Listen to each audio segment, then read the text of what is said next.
하나님의 섭리대로 그 이스라엘 백성은요, 애굽에서 크게 번성하게 됐습니다.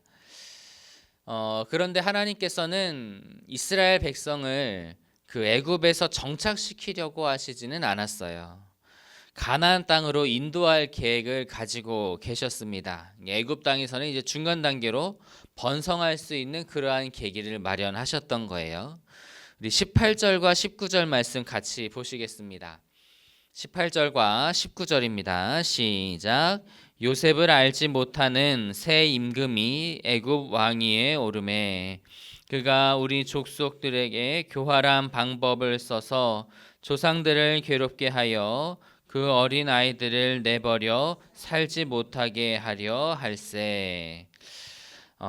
보시면 애굽에서는 이제 요셉을 모르는 새 왕이 이제 세워졌다고 해요. 그것은 이제 이전과는 다른 왕조가 세워졌다는 말입니다. 이제 애굽이 역사가 아주 오래되어 있지만 그 중에 왕조가 이제 수시로 이렇게 조금씩 바뀌기 시작을 해요. 그래서 18왕조, 19왕조 이런 식으로 왕조가 바뀝니다.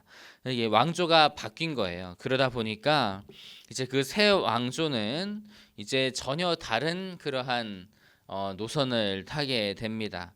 그들은 이스라엘 민족에 번성하는 것을 경계를 하여서 이스라엘 민족을 노예로 삼습니다. 그뿐 아니라 이스라엘 민족에게 아들이 태어나면 죽이도록 지시를 했어요. 그래서 그때 많은 아이들이 죽임을 당했죠. 이 어려운 상황에서 하나님은 이스라엘 민족을 가나안 땅으로 인도하시기 위해서 한 사람을 세우십니다. 본문 20절과 21절을 보시겠습니다. 20절, 21절입니다. 시작. 그때에 모세가 났는데 하나님 보시기에 아름다운 자라. 그의 아버지의 집에서 석 달 동안 길리더니 벌어진 후에 바로의 딸이 그를 데려다가 자기 아들로 기르매. 하나님은 이스라엘 백성을 애굽에서 이끌어낼 사람으로 모세를 선택을 하셨어요. 모세는 태어나자마자 사실 죽게 될 운명이었는데요. 그의 부모가 어떻게 3개월까지는 숨겨봤지만 이제 크면서 울음소리도 커지게 되고 그래서 더 이상 숨길 수가 없었습니다. 그래서 이제 그 역청으로 방수 처리를 한 바구니에다가 모세를 넣어가지고 나일강에 띄우는데 그것을 이제 바로의 딸이 발견하고는 데려가서 자기의 양아들로 삼아요. 그때 이제 모세의 이름이 바로 이 바로의 딸이 지어준 이름인데 그 뜻이 물에서 건짐 받은 존재라고 하는 뜻입니다.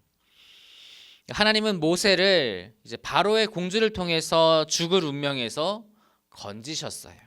그리고 그 건져주신 모세를 통해서 이제는 애굽의 노예였던 이스라엘 민족을 건져 주셨습니다. 그래서 모세는 자기 백성을 고난에서 건져줄 사명을 지니고 죽음에서 건짐을 받게 되었다라고 하는 거예요. 우리는 이 시대의 그런 모세와도 같습니다. 하나님께서는 우리를 그 죄와 사망의 권세에서 그 늪에서 건져 주셨어요. 여러분, 그 이유가 무엇입니까?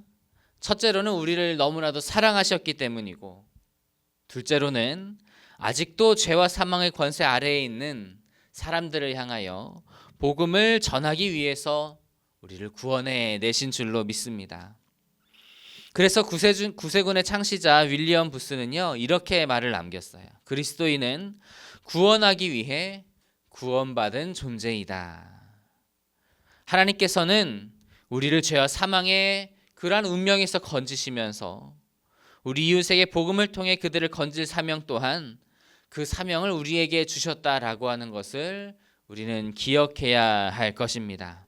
그래서 오늘도 그 사명 기억하면서 우리 주변에 있는 그 건질 사람들을 향하여 우리가 기도하고 또 복음을 증거할 수 있는 삶을 살아갈 수 있는 우리 모두가 되기를 간절히 소망합니다. 바로의 딸은 모세를 자신의 아들과 같이 정성스럽게 키웠습니다. 당시 세계에서 가장 큰 제국 그리고 가장 발전된 제국에서 왕자로 자랐으니 그 당대에서는 가장 높은 수준의 교육을 받았던 거예요. 그리고 모세는 또 총명하기도 했다고 이렇게 되어 있어요. 우리 22절 말씀 같이 보실까요? 22절입니다. 시작. 모세가 애굽 사람의 모든 지혜를 배워 그의 말과 하는 일들이 능하더라. 모세는 젊어서 이미 애굽 사람의 모든 지혜를 배우고요. 하는 일들이 능하더라라고 이렇게 기록을 하고 있어요. 그 유대 역사가인 요세푸스에 의하면요. 모세는 애굽 장군들 중에서도 가장 뛰어났고 그리고 에티오피아 원정을 가서 큰 전공을 세웠다는 그런 전승도 있습니다. 그리고 이제 그 애굽의 당시 제사장들은 뭐 당시의 과학, 수학, 천문학, 의학 등의 뛰어난 지혜를 가지고 있는 사람들이었는데 모세는 그들에게 기술과 지식을 배웠기 때문에 후일에 이제 수백만의 그 이스라엘 백성을 이끌어 나갈 때에 그 지식이 굉장히 큰 도움이 되었을 것이다라고 하는 것을 우리는 알 수가 있습니다. 그래서 모세는 다양한 환경 속에서 다양한 그러한 것들을 공급을 받았습니다. 그 히브리인의 친어머니로부터는 신앙을 전수를 받았고 또 바로의 딸인 양 어머니로부터는 지혜와 기술을 공급을 받았습니다. 이렇게 다양한 삶의 배경과 영향력 속에서 성장하여서 하나님께서 쓰실 그릇으로 모세는 예비가 되었다라고 하는 거예요. 우리는 각자 다른 배경과 지식을 가지고 있습니다. 그런데 우리가 각자의 삶에서 충실할 때에 그것으로 하나님께 영광을 올려드릴 수 있는 그런 도구가 되고 하나님께서 귀하게 사용될 준비가 되는 것입니다. 그렇기 때문에 우리는 우리 자신의 삶의 자리에서 충실할 필요가 있는 줄 믿습니다. 그리고 하나님께서는요, 직업에 귀천을 두지 않으세요. 하나님께서 그 직업을 다 만드신 분이시기 때문에 하나님은 그것에 연연하지 않으십니다. 오히려 하나님께서는 모든 재능을 은혜롭게 활용하십니다. 모든 달란트를 허락하신 분이 바로 우리 하나님이시기 때문에 그렇습니다. 그래서 오늘도 우리는 살아갈 때에 우리의 삶의 자리에서 충실히 살아가면서 하나님께서 우리에게 베푸신 그러한 재능을 잘 개발하여서 살아갈 수 있게 되기를 소망합니다.